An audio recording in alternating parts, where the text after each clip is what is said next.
Welcome to the Mostly Traverse City podcast. I'm Julie Bronze. And I'm Don Pichet. Each episode, we introduce you to the real treasure of TC, its people. You're invited to get to know the soul of Traverse City, one story at a time. Enjoy the latest episode of the Mostly Traverse City podcast. Hey, I'm Don Pichet, and we are live here in, what do we call this place? This is called the Pain Palace, but The Pain Palace. I didn't name it. I did not name it the Pain Palace. And I'm with Liz Belt, the owner of Intrepid Cycling Company. Is that correct? Yep. We're inside her palace, the Pain Palace.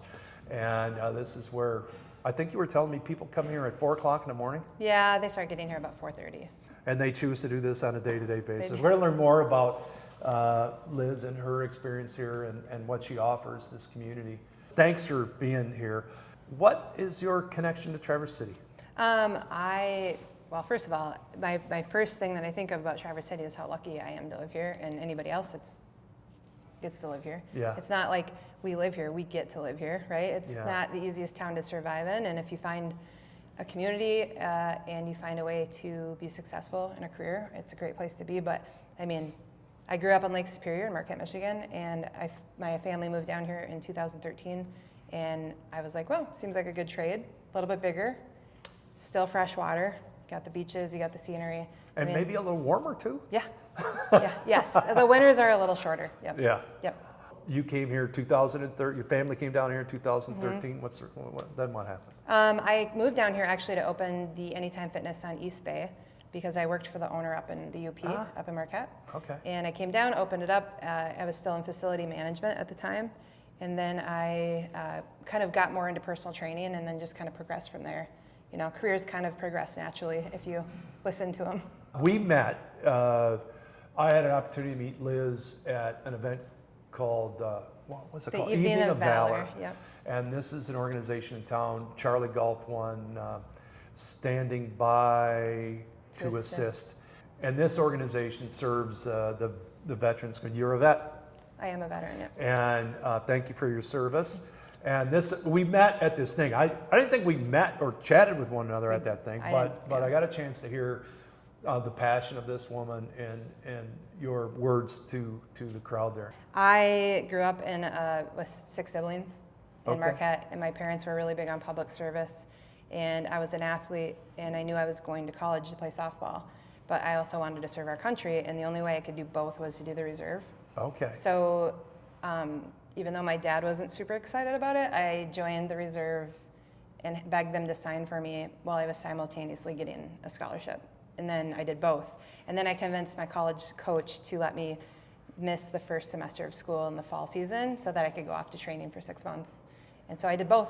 And then my dad was right. I got 2 seasons in and then deployed for the invasion of Iraq we were gone for 16 months, 14 months in country. Wow. So it was a full combat tour that time. And then I went back in 2009.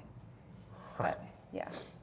The reserve, a lot of people think the National Guard and the reserve are the same thing, and they are a lot alike, but after 9/11, it became much more full-time than it was 1 week in a month kind of thing. Yeah. But I loved every minute of it. Yeah. So yeah. Wow. Yeah. That's crazy to think about. And played softball as well. Yeah, I got 2 seasons in and then we left. And I mean, we left so fast that my family had to go pack up my apartment and bring all my stuff home. Yeah. And my biggest complaint really was we didn't know what we were doing. We were all babies. I was like, I just turned 21 and I had some student loans and we just left. So the people, whoever runs the student loans, just thought I dropped out of school, or the rest of us did. So those went out of deferment? Something. So yeah. our credit was pretty messed up when we came home, a lot of us, because we didn't have any way to let them know we were actually just in Iraq, in a conflict. But yeah, it was kind of a mess. I mean, I think back, I had magazine subscriptions and other things under my name, but we just left, it was pretty quick. So it was kind of a crazy time. It's hard. Wow, I can imagine. I remember. I don't remember all the details, but I do remember the credit score being. Yeah. What happened here? That one lingers on. Yeah. It took a long time to undo that. Yeah. So tell us a little bit about what you bring to Traverse City here in this space and place, and why you do it. I don't really think about what I bring. I think about what they bring to me, which is be my clientele and the groups of people that I'm lucky enough to work with. For me, it's easy to offer them transparency, meet them where they're at, all that stuff. And then I think together it becomes a community. So it's a little bit like, it gets a little weird because I have so many people coming to me and it's, day in, day out, cookie cutter kind of. But it's not, it's programs, so we're not dropping in to do spin class. We're tracking all your data, we're doing an assessment, so you could have a professional and a brand new person sitting next to each other, you'd never know.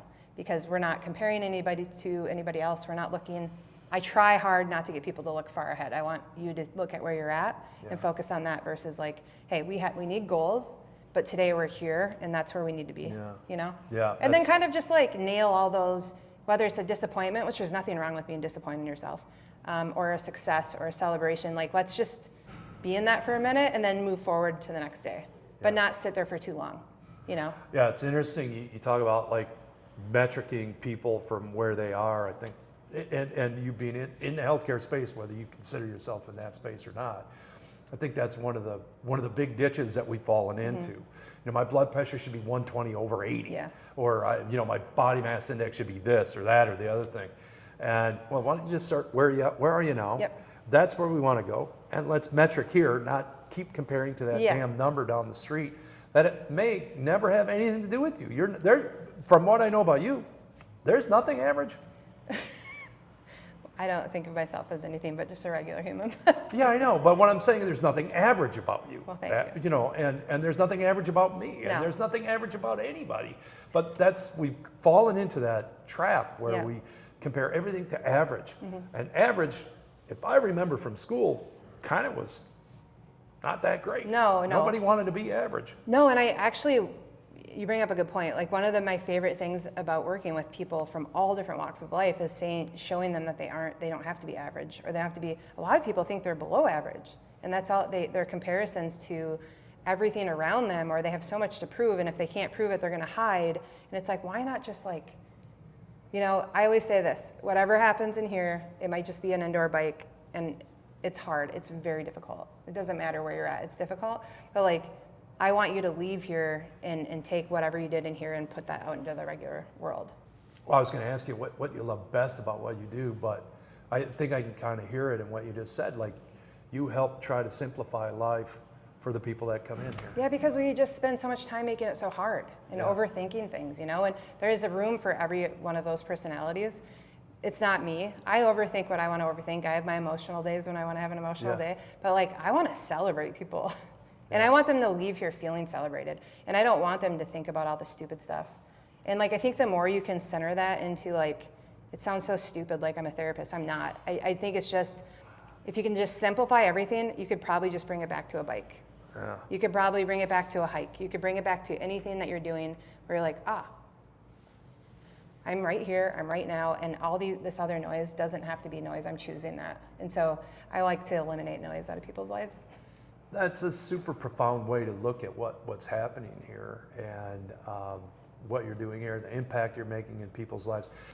In the last year, you've had there was a transformation that happened here. Oh if you God. feel okay with doing that. There's so many. Like, tell one that's like what can happen?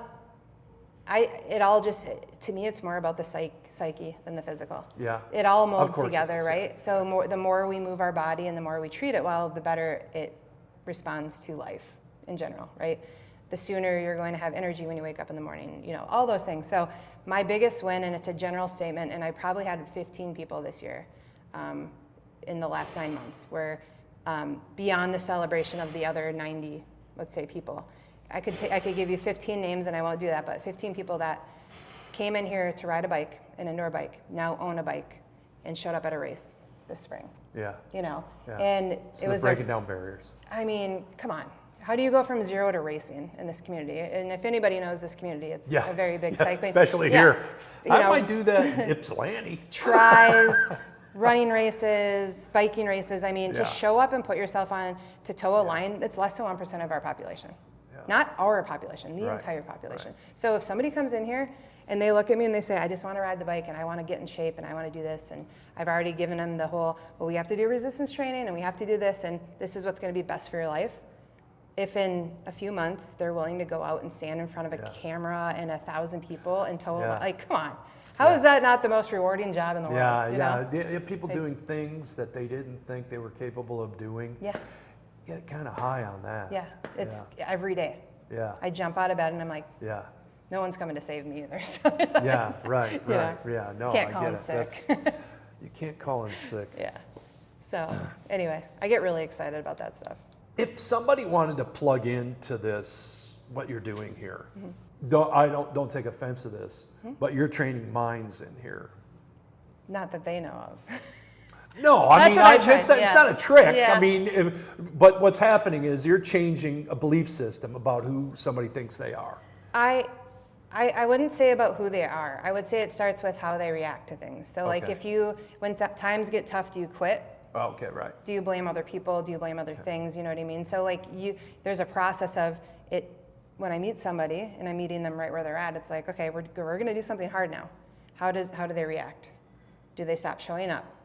Do they find excuses? Is it, hey, I ate too much, or in a few months, are we to a point where we're like, oh, I'm not blaming someone else. I'm not blaming anything else. Right. Now I'm taking responsibility. So I think the sooner people grasp that, the better. And then from there, it's like, oh, now we can embrace getting uncomfortable. I see the point. And then if you use an RPE scale, like rate perceived exertion, someone on their first day might say, I was at a 9 the whole time.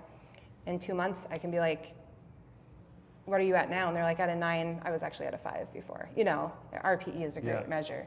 So that's proof in the pudding right there that like, oh, so now you've learned to push through things a little harder and a little harder, right? So somebody might come to this place, not because they have aspirations to to do a race, No. but they find this place because they want to change who they are and how they perceive themselves. I don't think so. I think everybody comes in here for fitness. For fitness. I do. Okay. I think everybody's here initially for fitness, unless they've heard, unless they have like a psychological block and they've heard from someone that I've worked with before to work through that. But it's not I don't tell anybody, hey, we're going to work through that. I'm not a psychologist. Yeah. It just kind of unfolds naturally, and it's really fun it's so fun to watch. Do you have any psychologists in here? Yeah, I do. Good. Yep, and I've talked to them too. Good. It's really hard to find a sports psychologist anywhere near here, but yeah. Doesn't really matter whether it's a sport or not a sport or It's all anything the like same that. to It's me. all the same. Yep. Whatever your input is, Yep. it's the same. If there was someone new to Traverse City or just visiting, what would be something you'd say, oh man, you got to do this? Or maybe a better way to put it, what would Liz's best day? Wake up and get to the beach as soon as you can, if the weather's nice. And then if the weather's not nice, or I don't mind the seasons, but like getting outside first thing every morning and just kind of seeing what that every season has to offer. But the beach, I think everybody should start the day with beach sand on their feet. Yeah. Regardless of where they're at in their physical fitness journeys, not jersey.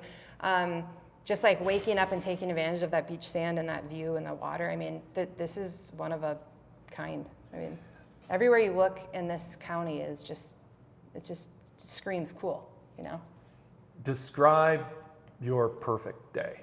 Perfect day. Besides the beach, we know you're Day going to get off up and get work some sand. or a day of work. Oh yeah, it's a Liz day. That means you do anything you want to do. What's that going to be? It's from well, it's going to happen before sunrise. I know you already. So whenever you open your eyes, 3:00 in the morning, what's happening that day? Having the whole family home at the same time is always my favorite. Having breakfast together and then going out and doing something active, and then coming home and doing whatever we want to do. My 6-year-old is a dirt biker, so we chase him through the woods. My daughter's 17. She's into what 17-year-olds learn to do. But she's super fun. You We're chase really her other close. places. Yeah, we're chasing her other places. So yeah, I mean, any day that I can wake up with the whole family in the house is pretty cool because I normally get up so early. So my perfect day would just start with everybody being in the same place. One of the things that I think is kind of cool, and I know you got a shit pot going on in here in your life with kids, and yet I noticed that some of the stuff I get from Charlie Golf One, you've kind of taken a new role, more of a leadership role in that organization.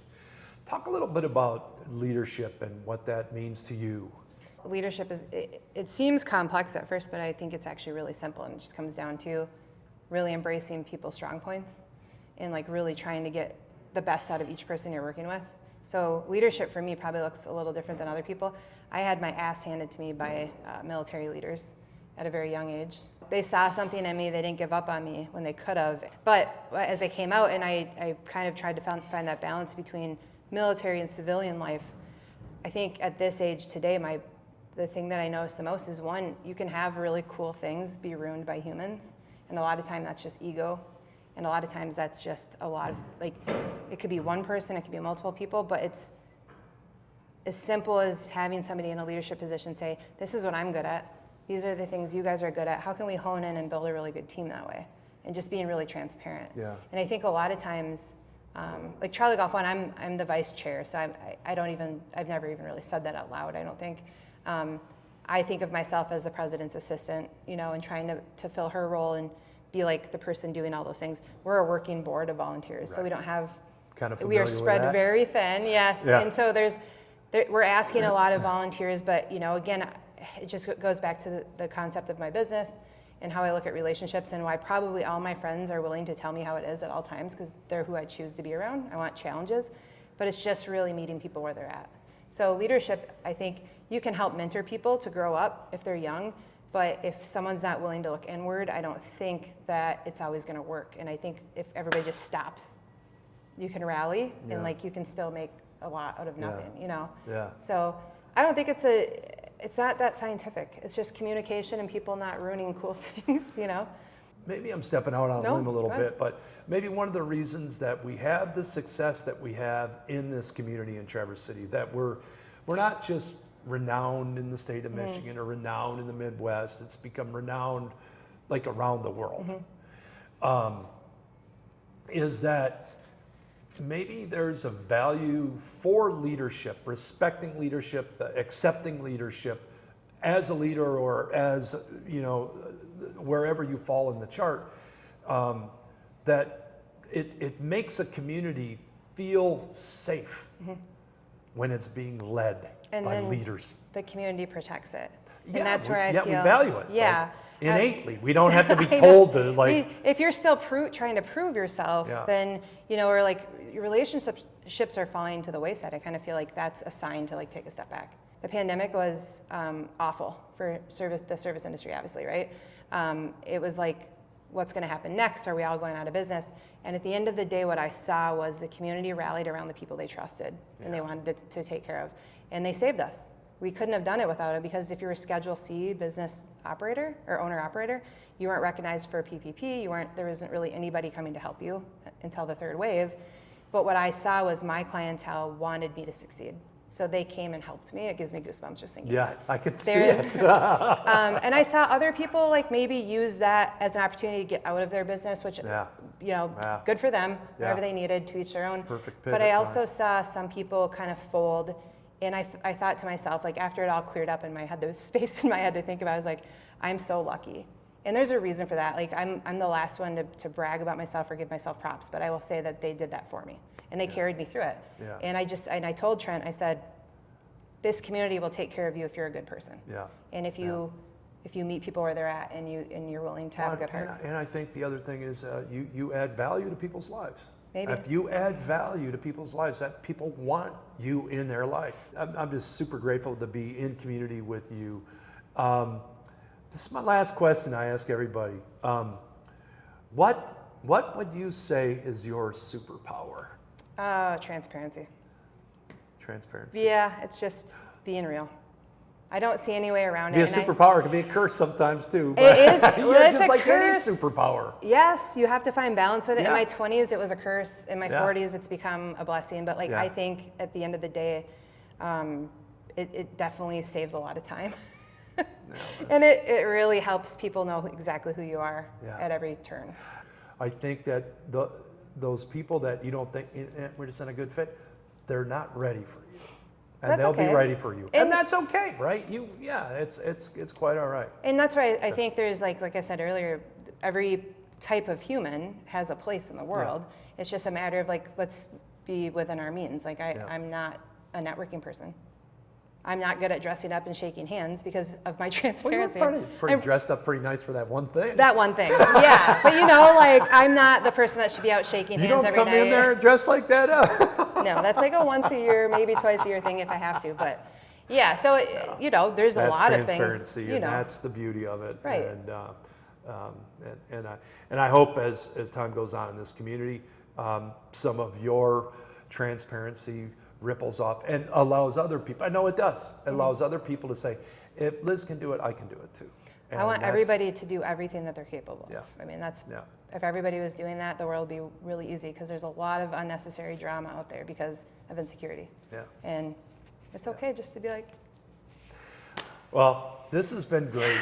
Liz, I really enjoyed spending time with you. Intrepid Cycling Company right down here on Cass, right by the milk plant next door. All the stuff will be in the comments and in the whatever that comes after this thing. I don't know what, but Liz, thank you so much for your time, and thank you for making Traverse City a desirable place and making Traverse City someplace we all love. Awesome. Thank you so much for having me. You bet. Thanks for watching the Mostly Traverse City podcast.